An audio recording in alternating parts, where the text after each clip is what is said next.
Right, welcome to Ampocalypse with me, Damian FitzGerald, and today I'm joined by the founding member of Sevendust, Morgan Rose. Now, first of all, sir, how are you doing? I'm fantastic. I'm great. It's good to talk to you. You too, man. Now, you've got a new album, One, out now.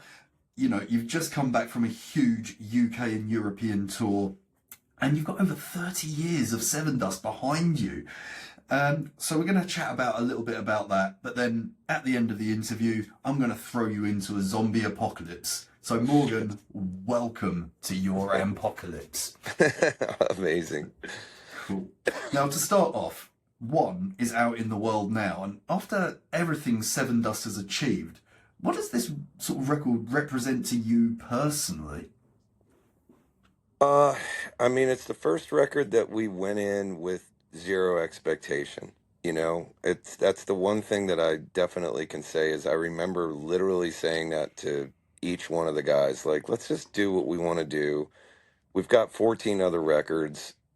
We've always tried to have some cohesive direction, like this one, let's try to make it heavy, or this one, let's try to make it more dark or vibey or programmy or whatever, like there's always this, let's have a direction thing.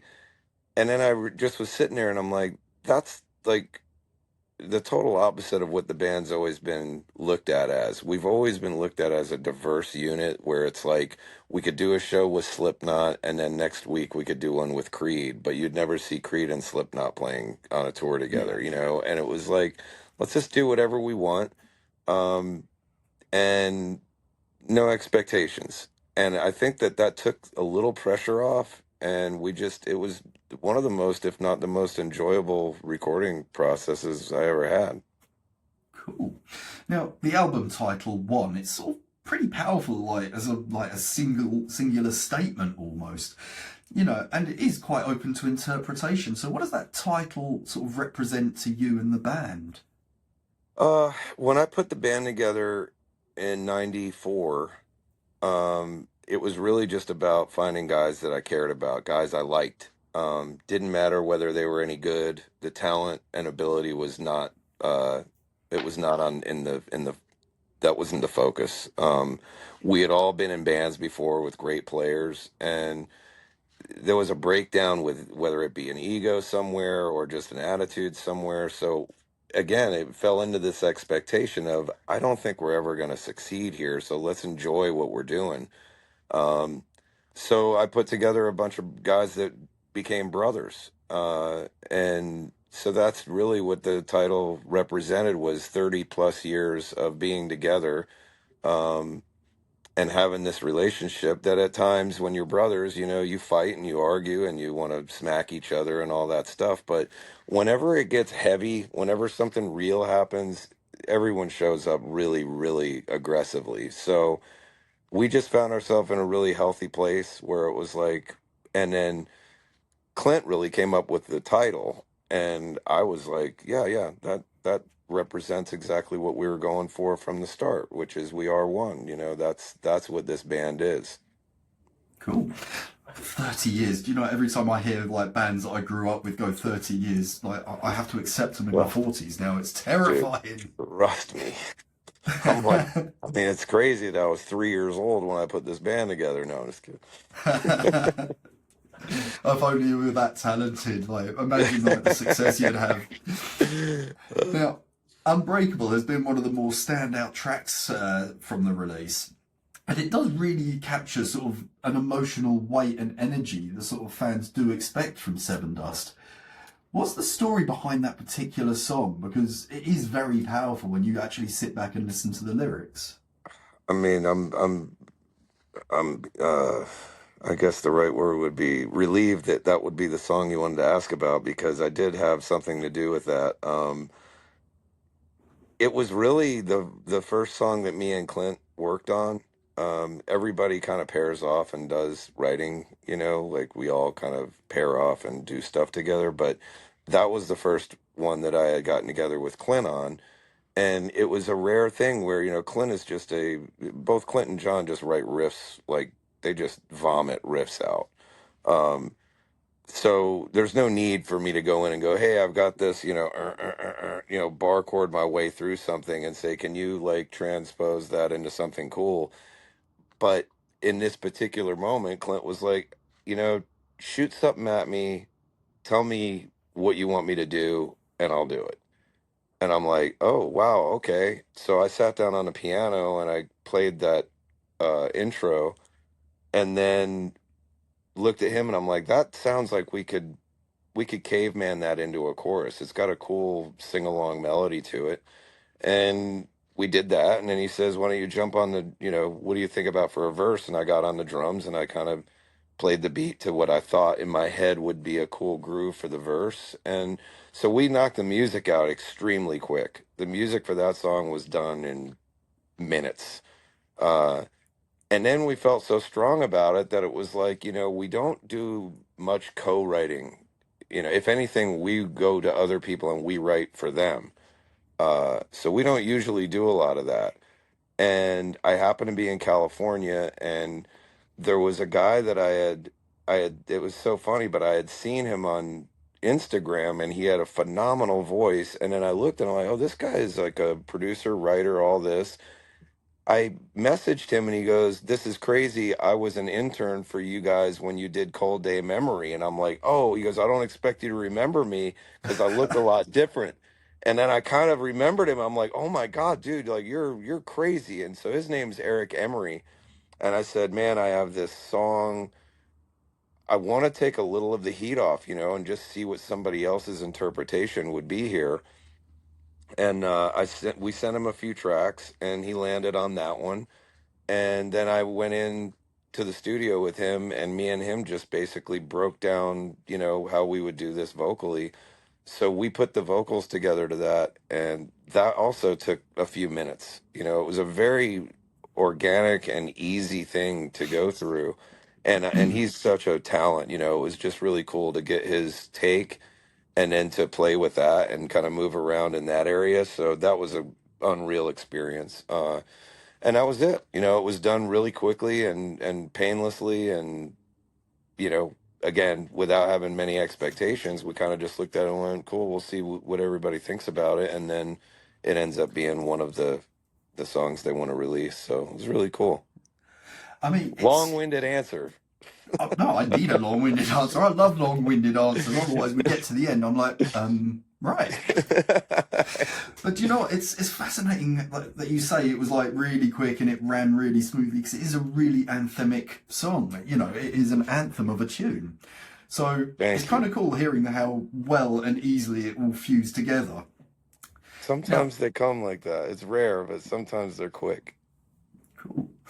Now we have sort of touched on the dynamic of the band through like the title with one, but Sevendust for the most part have had pretty much the same lineup for well since the beginning, which is Yeah. quite a rarity in this world. Hmm. And how has the chemistry within the band evolved over the years, especially when it went into this album? I mean, it is a brotherhood, no question about it, but there's a marriage aspect to it as well.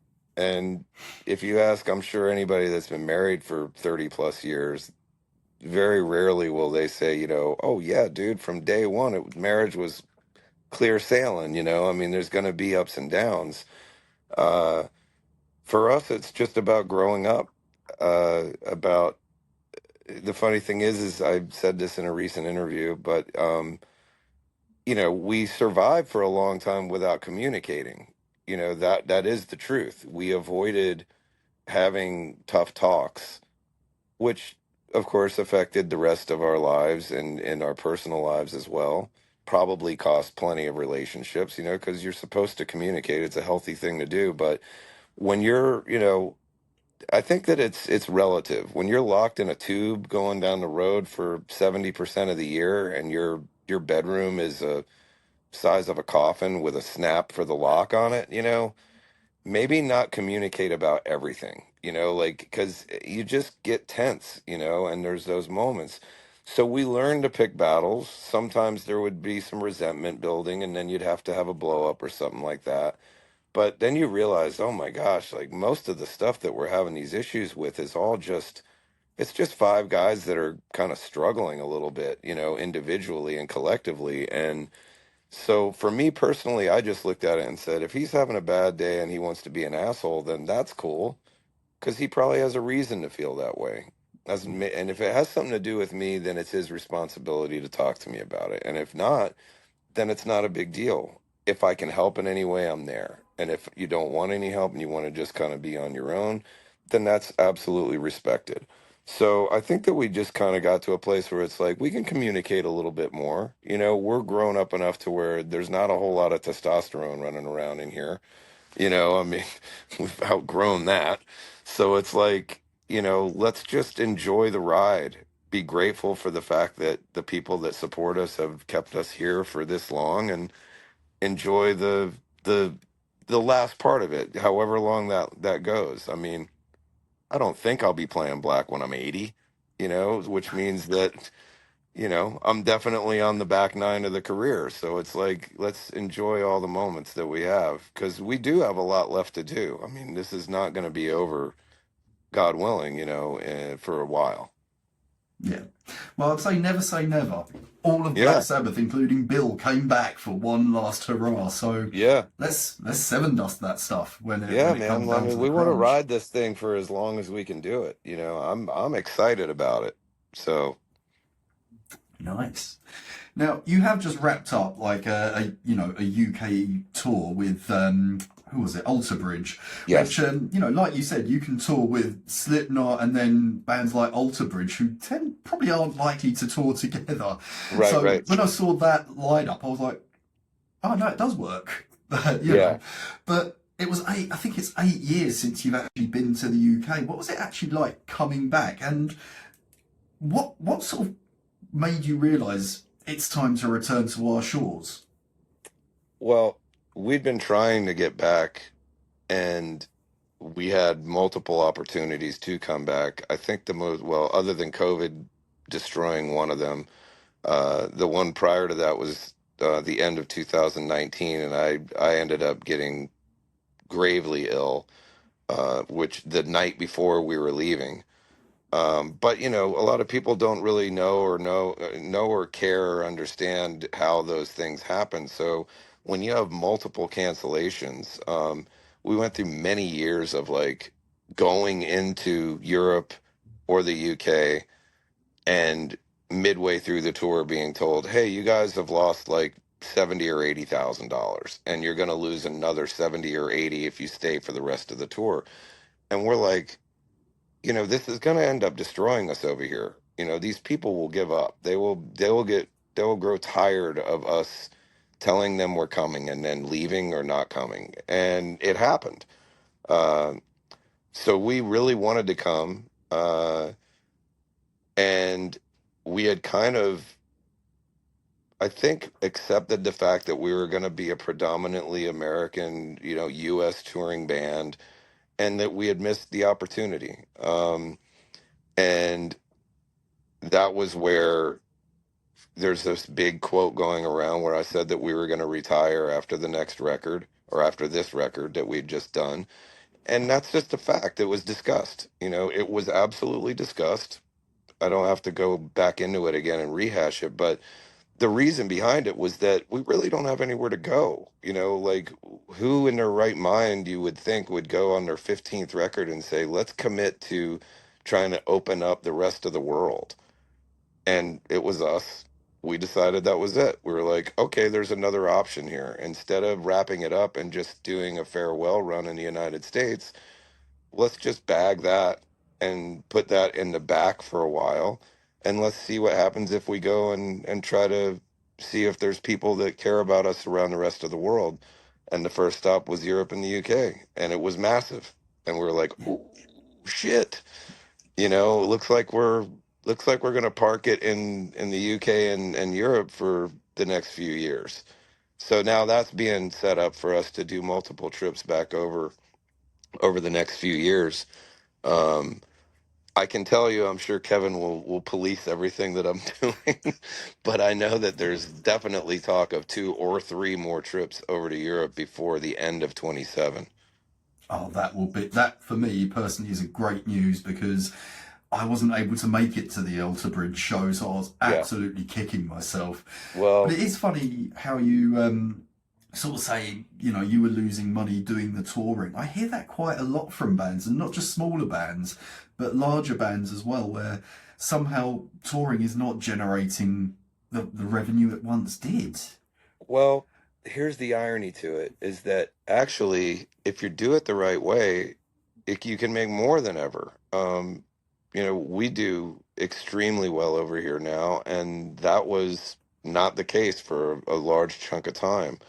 Um, and I really believe that it can do that, at least in where we're at and how it works for us. I think that it is something that can work. But yes, it's a commitment, and a lot of times, you might live a certain lifestyle in one area of the world touring, and then all of a sudden you have to go to another one. Like, for instance, in our situation, it's like, you know, the hotels will be different. The accommodations in all aspects will be different. The size of the venues will be different. We're starting from zero again.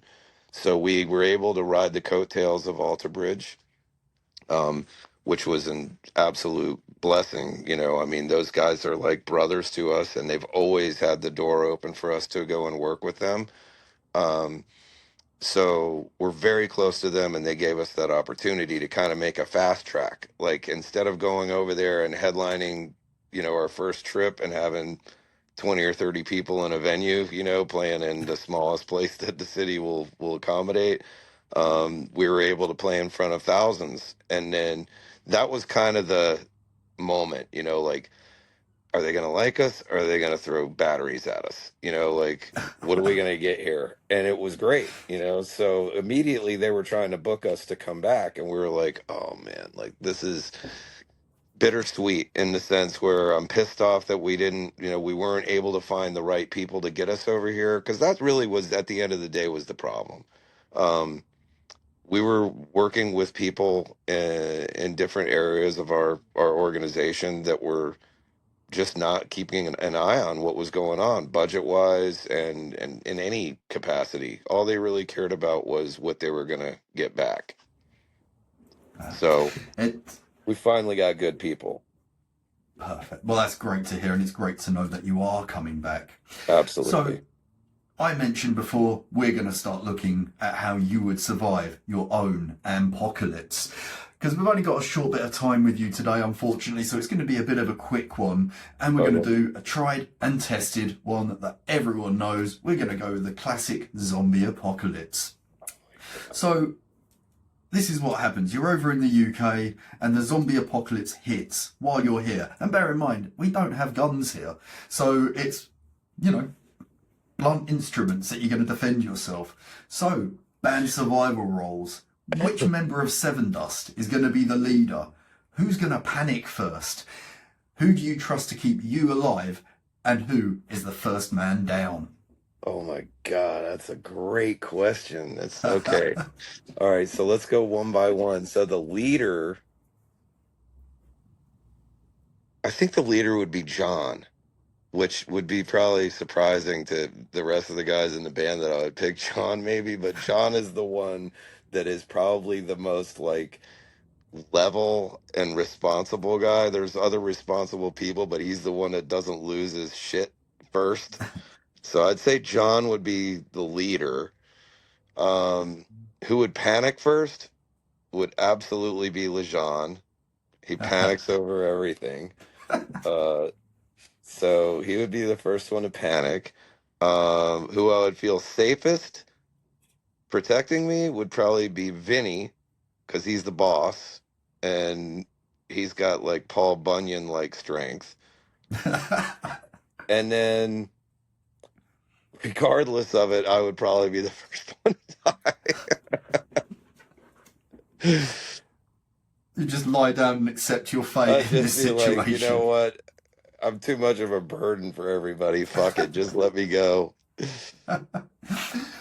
Well, we've got to have a soundtrack to survive, and Sevendust have got a massive back catalogue. Everyone's got their favourites. But you're going to go out in a blaze of glory before you become the first man down.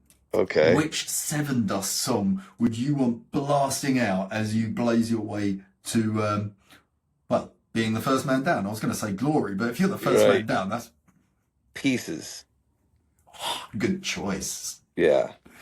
Very nice. And how would you kit out your tour bus to turn it into the ultimate survival vehicle? What do you need on there besides, armor? What do you need inside that tour bus to make it survivable? Oh God. I mean, survivable for me personally, just like as far as mentally or actually survival. Everyone has to ask questions back, don't they? Let's go with mentally. Mentally, I mean, I gotta have my iPad with, a plethora of movie and documentary options in it. That's what I live off of, as it is. So yeah, I'd have to have something to divert my attention away from the fact that I'm minutes from dying in a zombie apocalypse. That's sensible. Well, Morgan, it's been a short but sweet interview. I want to thank you so much for Oh joining us man, today. thank One you. is out now, and we cannot wait to have you back over in the UK. And I promise you this time I will make sure I'm available to catch the show. Thank you Absolutely. so We'll much. we'll hang out for sure. Definitely. Thank you so much, my friend. Thanks, Take care. buddy. Bye. Bye bye.